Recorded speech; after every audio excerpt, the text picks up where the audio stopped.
अस्सलाम वालेकुम dear students, कैसे हैं आप सब। My name is Saba and I am here to teach you biology class 9। आज हम स्टडी करेंगे चैप्टर नंबर 1 के एक्सरसाइज के एमसीक्यूज़। सबसे पहला एमसीक्यू है, which branch of biology focus on the study of structure and function of cells. Cells के structure और फंक्शन के बारे में बायोलॉजी की जिस ब्रांच में स्टडी किया जाता है वो क्या कहलाती है, सेल्स।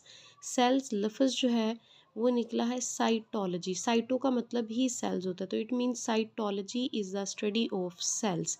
तो फर्स्ट वाले एमसीक्यू का आंसर हुआ A. Second one is the study of process of heredity and variation in living organisms, यानी ज़िंदा चीज़ों के अंदर जो विरासती खसूसियात आती हैं या जो विरासती खसूसियात में तब्दीलियाँ आ रही हैं, वेरिएशंस आ रही हैं, वो असल में उसकी स्टडी क्या कहलाती है। तो इन चीज़ों की जो स्टडी होती है, यानी कि जो वेरिएशंस हैं, जो हेरिडिटी की करैक्टरिस्टिक्स हैं, जो लिविंग ऑर्गेनिजम्स में आगे जाती हैं, वो होती हैं जीन्स की वजह से। तो इसका मतलब है the study of genes is called genetics, और जेनेटिक्स के अंदर हाइब्रिडिटी और वेरिएशंस के बारे में स्टडी किया जाएगा। तो the right option is B. Third MCQ is insulin made through bacteria. Bacteria के ज़रिए इंसुलिन को तैयार किया जाता है and this is an example of the technique. ऐसी टेक्निक जिसके अंदर bacteria is the living organism, तो लिविंग ऑर्गेनिजम्स को यूज़ करके इंसुलिन तैयार की जाती है। इंसुलिन जो है ये इंसानों के फ़ायदे के लिए एक चीज़ तैयार की गई है। लिविंग ऑर्गेनिजम्स को इस्तेमाल करते हुए अगर आप इंसानों के फ़ायदे के लिए कोई चीज़ बनाते हैं तो this technique is called bio technology. Next one is heart pumps blood. दिल जो है वो पंप करता है ब्लड को, स्टमक डाइजेस्ट करता है फूड को, एंड किडनीज़, और किडनीज़ जो है वो एक्सक्रीट करती हैं वेस्ट मटेरियल को। ये जो स्टेटमेंट है ये कम्स फ्रॉम, ये किस ब्रांच से ताल्लुक़ रखती है। अब यहाँ पे डिफरेंट बॉडी के पार्ट्स या ऑर्गन्स की बात की गई और ये सारे ऑर्गन्स के फंक्शंस की बात हो रही है कि कौन कौन सा ऑर्गन क्या क्या काम करता है।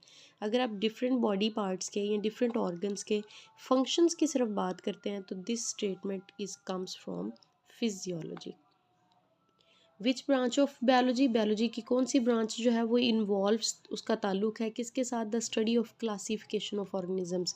ऑर्गेनिजम्स को क्लासीफाई किया जाता है, यानी कि उनको ग्रुप्स और सब ग्रुप्स में डिवाइड किया जाता है, और ग्रुप्स और सब ग्रुप्स में डिवाइड करना जो है इस किस्म की जो ब्रांच होती है, this branch of biology is called taxonomy.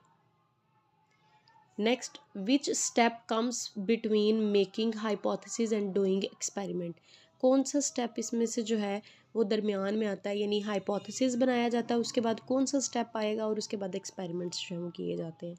तो अगर आप सीक्वेंस देखें तो हाइपोथेसिस के बाद जो है वो डिडक्शंस बनाई जाती हैं और उसके बाद एक्सपेरिमेंट्स किए जाते हैं। तो first one is the right option, making deductions. Next one is the which of the following is not a characteristic of the scientific method. इनमें से कौन सा जो है वो करेक्टरिस्टिक साइंटिफिक मेथड की जो है वो करेक्टरिस्टिक नहीं है।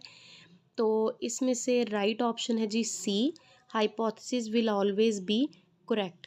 तो ये ऑप्शन नहीं होता, क्योंकि साइंटिफिक मेथड के अंदर हाइपोथेसिस जो होता है उसके बारे में ये स्टेटमेंट दी जाती है कि इट मे बी डिसप्रूव, उसको आप डिसप्रूव कर सकते हैं।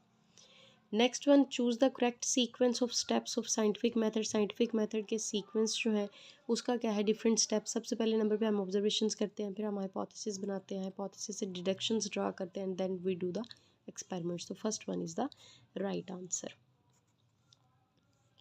People who slept near smoky fire, वो लोग जो स्मोकी फायर यानी कि धुएं के करीब जो हैं वो सोते हैं, and had less chances to suffer from malaria, उनको मलेरिया होने के चांसेस कम से कम है। वाई, क्यों, ऐसा क्यों है।